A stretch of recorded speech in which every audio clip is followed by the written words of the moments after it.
Welcome back to New Rockstars. I'm Erik Voss, and the most surprising element of Doctor Strange in the Multiverse of Madness was the exact way it connected the dots between the Marvel Multiverse and the X-Men continuity, with Patrick Stewart, Charles Xavier quoting himself from the 2014 X-Men Days of Future Past, telling 616 Stephen Strange, "Just because someone stumbles and loses their way doesn't mean they're lost forever." In Days of Future Past, Xavier said these same words to his past self from 1973, played by James McAvoy, via Wolverine's time-traveling consciousness. Erik was right.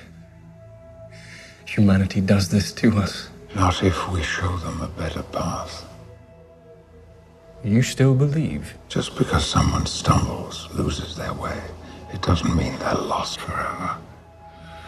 Sometimes we all need a little help. So it's interesting for Multiverse of Madness to quote the line like it's some kind of absolute constant among all Charles Xavier variants, the way the "with great power" quote is a constant among Peter Parker variants. Really, while it's a very cool thematic parallel, it's not like these have been considered the immortal words of the Professor Charles Xavier. Now, the 838 Charles Xavier is obviously inspired greatly by the 1990s animated Professor X with the yellow hover chair, the green suit, the blue striped tie, the Ron Wasserman theme music. But when it comes to which of the live-action Fox X-Men films that the Marvel Studios team looked to, it really does seem like they picked up with 2014's X-Men Days of Future Past. Specifically, there is some convincing evidence the bright, happy ending future restored timeline at the end of Days of Future Past could be the same reality of the 838 universe in Multiverse of Madness, maybe even a reality similar to the version of the X-Men that we saw in that 90s animated series. So let's break down how this could all connect and what it would mean for the MCU. So if you have not seen X-Men Days of Future Past, I cannot recommend it enough. It's one of the essential Fox X-Men films, and hot take, it was an epic crossover event that handled timelines and multiverse logic better than Avengers Endgame did, better than Spider-Man No Way Home did, and better than Doctor Strange in the Multiverse of Madness did. Now, does that mean Days of Future Past is a better movie than those other three?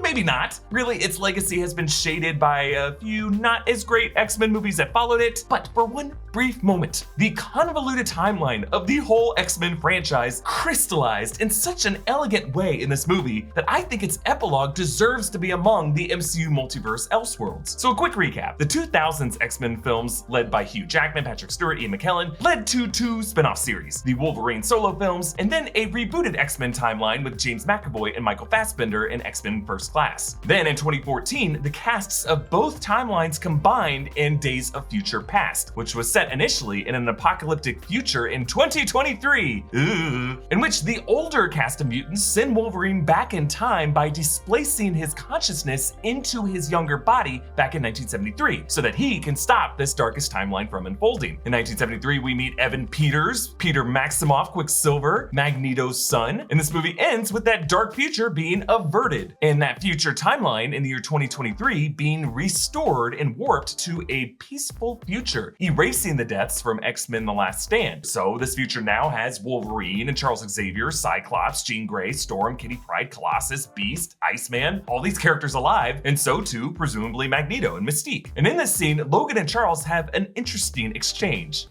You did it. Did what? Logan, don't you have a class to teach? A class to teach? History. History. Actually, I could use some help with that. Help with what? Pretty much everything after 1973. I think the history I know is a little different. Welcome back. Yes, very reminiscent of Dumbledore telling time-traveling Harry and Hermione, Well, He's free. We did it. did what?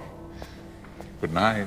So when Patrick Stewart had that line, it really was the magic of Stewart in this role. Charles always seems to know everything, his vast brain interwoven with a multiverse of his alternate selves. Here, the implication was that older Charles had some alternate life off screen of memories with Logan, all that time knowing the two had crossed paths in 1973, but he never brought it up until now that consciousness suddenly returned to Logan in the year 2023. So after this, the X-Men movies stayed with the 1973 cast, with X-Men Apocalypse set in the 80s and Dark Phoenix comics set in the 90s, but we never checked back in with that peaceful 2023 timeline. It was really presented as a happy ending send-off to that original cast. But then we got the movie Logan, which was the third of the Wolverine solo films. That was set in the year 2029, and it was suggested that all the other X-Men besides Logan and Charles Xavier were killed off. But director James Mangold would not specify whether Logan was set in a Days of Future Past 2023 epilogue timeline. If anything, it seems to be a Western set in its own Elseworld universe. It's so tonally removed from being a superhero movie at all. Kind of what makes it so great. Honestly, one of my favorite parts of analyzing Doctor Strange and the Multiverse of Madness has been the awesome way I've been able to stay hydrated during this process thanks to our friends at G Fuel. I just got a delivery of the not yet released Orange Madness Hydration Collector's Box from G Fuel, inspired by Marvel Studios' Doctor Strange and the Multiverse of Madness. This collector's box comes with a hydration tub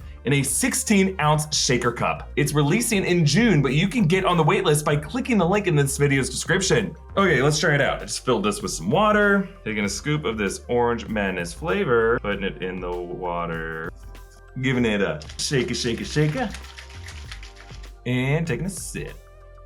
Ooh, so Orange Madness has a sweet blood orange flavoring. It's got no calories, no sugar. It's also caffeine free if you're not looking for that particular kind of madness. It has focused aminos and a bunch of antioxidants and vitamins to keep you hydrated no matter what you are doing. If you're making videos, if you're gaming, if you're trying to keep the Scarlet Witch from unraveling the multiverse. So click the link in the description to get on the waitlist for the Orange Madness Collector's Box and use code NEW Rockstars to get 30% off. And thanks again to G Fuel for sponsoring this video.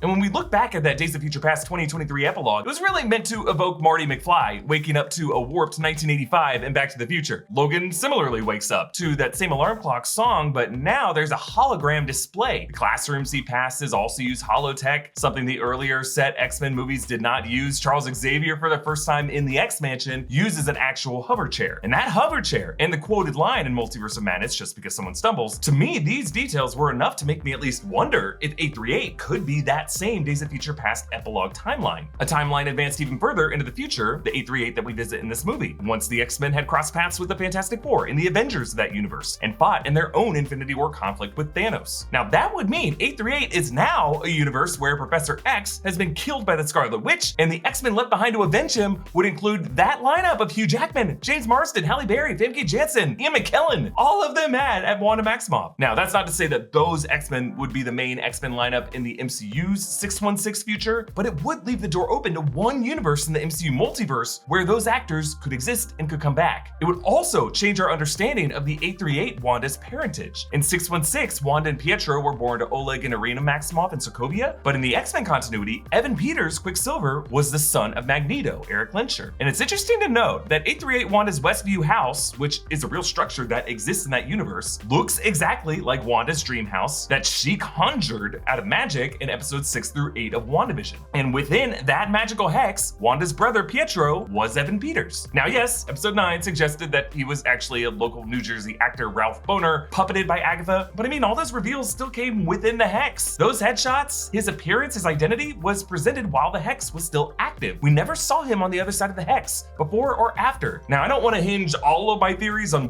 whatever Ralph was meant to be in WandaVision, but it is at least possible that if Wanda had Evan Peters as her brother in the hex, that in another reality where everything else about her suburban life looked the same as in the hex, that he might also be there. Now, some have been pointing at this framed photo in 838 Wanda's home. It's hard to make out, but the person in the photo does look like their arms are raised in a similar pose to Michael Fassbender Magneto in Days of Future Past in 1973 during the battle in front of the White House, when he pointed all the news cameras at himself. So there would be photographic evidence of that moment. So does one have a framed photo of her papa? I guess the question would be, why would 838 Wanda have a photo of her dad during this controversial incident framed in their home? Like, look, Billy and Tommy, it's your pop-pop when he tried to pop up President Nixon in the 70s. But Elizabeth Olsen was asked by Geek Culture about Magneto being her dad. In the comics, your father is Magneto. Now, multiverse, anything can happen.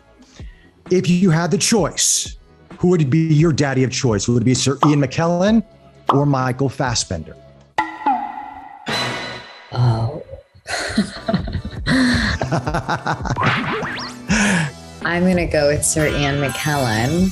I had the biggest crush on him. He's in these videos called Playing Shakespeare, where actors get together and they do a Shakespeare. It's a video series. and he's like the sexiest man in the world. Wow. And so I would say Sir Ian McKellen. And Ian McKellen responded to this on Facebook that it would be a treat to be her daddy. Either way, Marvel's big agenda by bringing back these legacy actors is really to adopt all past Marvel universes as part of this wider multiverse. So even if it wasn't the intent to make 838 a continuation of the Days of Future Past epilogue, Marvel, feel free to pretend it was. You'll make me look smart. Follow me on Instagram and Twitter at EA Voss. Follow New Rockstars. Subscribe to New Rockstars for more analysis of everything you love. Thanks for watching. Bye.